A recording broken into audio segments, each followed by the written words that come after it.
What is up, you guys? Welcome to another week of What's for Dinners. And this week I was kind of unmotivated, super busy with work, super busy with a lot of things going on. So you're gonna see very simple recipes on this week, but I still want to share because, like I always say, it's just real life. So on this day, I was gonna fix some roasted potatoes along with some steak and mushrooms. So I have my mini potatoes laying down. They're already seasoned. I season them like I always do: olive oil, salt and pepper, garlic powder, and oregano. And in here, I'm just peeling up some cloves of garlic. I have chopped off an onion as well. And then I'm going to take one New York strip steak and I'm going to take the fat off. And I'm going to cut it in half, and then I'm going to add a healthy drizzle of salt and pepper on each side, pressing it on with my fingers so that all those flavors can settle very well on the steak.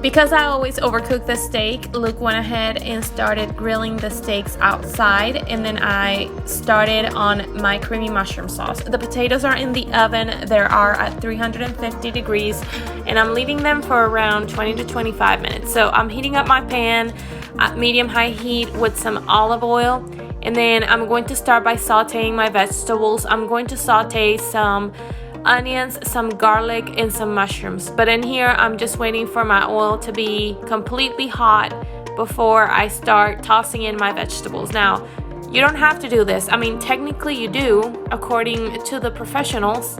But I mean, in your house, you do whatever. You don't have to follow any instructions. So in here, I'm sauteing the onions, and then I'm going to go ahead and add my garlic, and then I will go ahead and add my mushrooms. But before I add my mushrooms, I will also add some salt and pepper.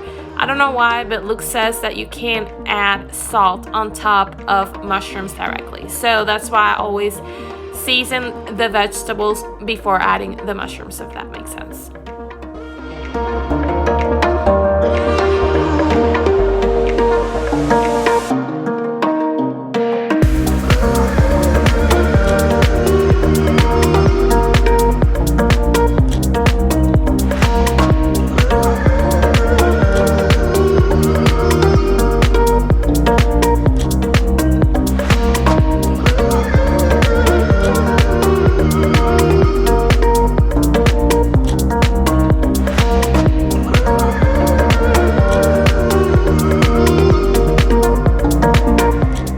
Once everything looks very well sauteed, I'm going to add some white wine. And this is not cooking wine. This is just regular drinking white wine. And it is because it is what I have on hand. But I've heard many different opinions onto whether you should use cooking wine or just the wine that you drink is a wine that you should cook with. But whatever. I mean, it's totally optional. You don't have to use it. If you don't want to use it, or if you don't have it on hand, you can always use beef stock or beef bouillon. And while I was talking in the video, I added some thyme, and I also added some heavy whipping cream. Everything is eyeballed. I don't measure anything. This is just a recipe from my head. I don't have specific measurements for it, but that's the magic of cooking, you know? It's just a little bit of intuition, a little bit of thinking, a little bit of just, I don't know. So I'm gonna let my sauce reduce for a little bit. And then when the steaks are ready, I'm going to incorporate them together. This is a sauce that's foolproof for steaks. It goes so well together. It's just thyme, wine, garlic, mushrooms, cream. It's just a perfect combination. So in here, I'm going to go ahead and take my potatoes out of the oven, and then I was gonna fix salad, but then Luke didn't want salad and I wasn't in the mood, so we ended up just having the potatoes and the steak with the mushroom sauce, and this was absolutely delicious. And in case you're wondering, the little kitchen towel I have in my oven hanging, it says Don't Go Bacon My Heart. You know, like the song, Don't Go Bacon My Heart. I couldn't if I tried. Of course, it doesn't say bacon. But I thought it was really funny because if you know my husband, you'll know that he's obsessed with bacon, okay? Well, anyways, I'm just putting both plates together, and like I said, this was a 10 out of 10. We really enjoyed this recipe, and it's happening again in our house.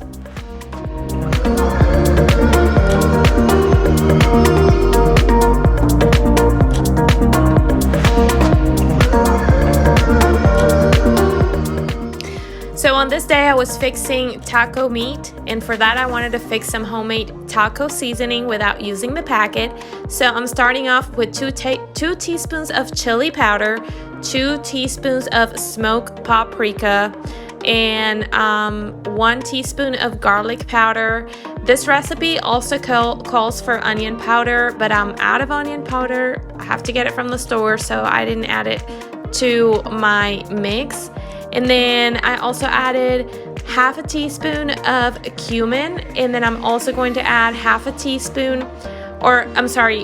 teaspoon of beef bouillon. I'm using the Norse beef bouillon, and then I'm also going to add 1 teaspoon of cornstarch, because you know taco seasoning has cornstarch, and that's why it gives that amazing consistency when you mix it with water. And that happened with this mix of seasonings, so I was pretty happy. This is actually not my recipe. This is a recipe that comes from Simply Mama Cooks. I just added the cornstarch, but the flavor was just legit like taco seasoning, so you have to try it. The only issue was that I started cooking a lot of meat, and so I needed to duplicate a little bit the mix of seasonings at the end, but that's okay. I mean, she really specifies that you have to use this mix for 1 pound of meat, and I probably had more than that. But as you can see here, I browned all my meat. I drained it so that I can get rid of that fat smell or greasy smell. And then I'm adding my seasonings, and then I'm also adding 1/3 cup of water, and then I'm going to mix it all very well. Now, if this had been 1 pound of meat, this would have been perfect at the first try. I did have to end up adding a little bit more salt, a little bit more of beef bouillon. The Norse beef bouillon is actually super salty, so you really don't need to be mixing both. I did it because, you know, it was a lot of meat, and so it needed to be a little bit more flavorful. But if you're working with the right amount of meat, you really don't need to be mixing salt with the Norse beef bouillon, because you're gonna end up with something very salty. But I mixed it all very well, and when I was happy with the flavor and all the consistency and all of that, I just basically created a taco. I was gonna do rice and refried beans, but I just wasn't in the mood for all that cooking. I had a stressful day. So as you can see here, I added more seasonings, and now it started to look more like that packet of taco seasoning, if that makes sense. So I was actually pretty happy with this meat. I had a lot of leftovers that I ate with salads on the next few days. And then in here I had a warmed up tortilla. I'm adding a bunch of meat, and then I'm going to add a little bit of cheddar cheese on top. I'm going to fold it like a taco slash quesadilla slash whatever it is you want to call it, and then I put a big salad on the side. I'm really enjoying the Bolthouse ranch dressing, and I just like to drizzle it on top. I did mix my salad with Olive Garden Italian dressing. So the next recipe is going to be a Crockpot one.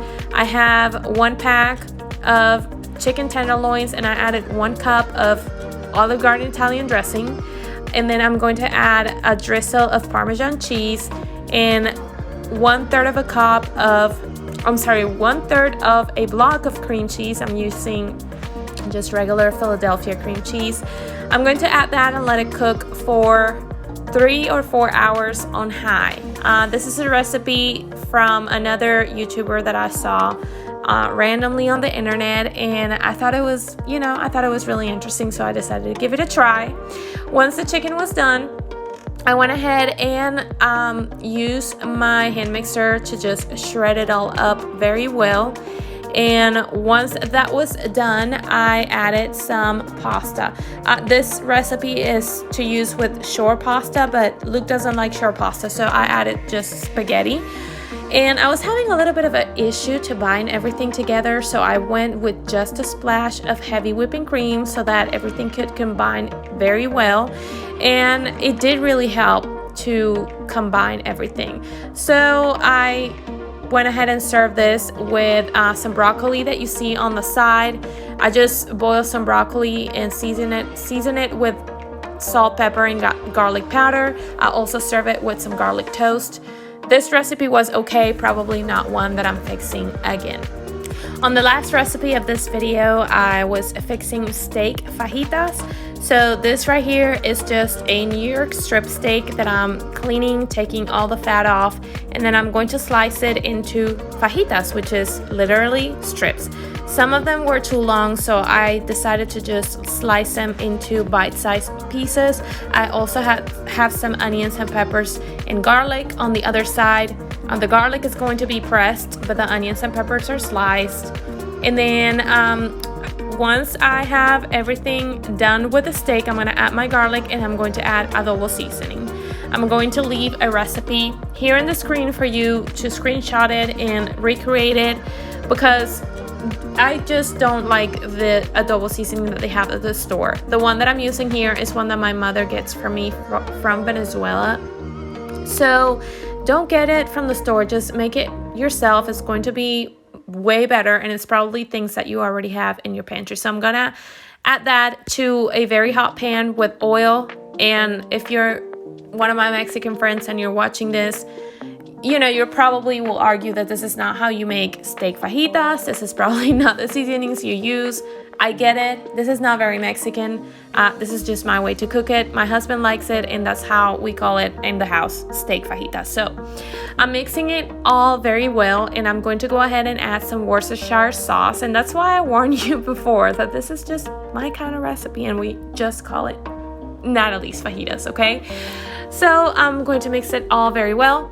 And once it's done, I'm going to serve it. Luke wanted it with french fries and I wanted it with salad. And that's going to be everything for this video, you guys. Thank you so much for watching. I really appreciate your support, and I really hope I can see you in the next one. Bye.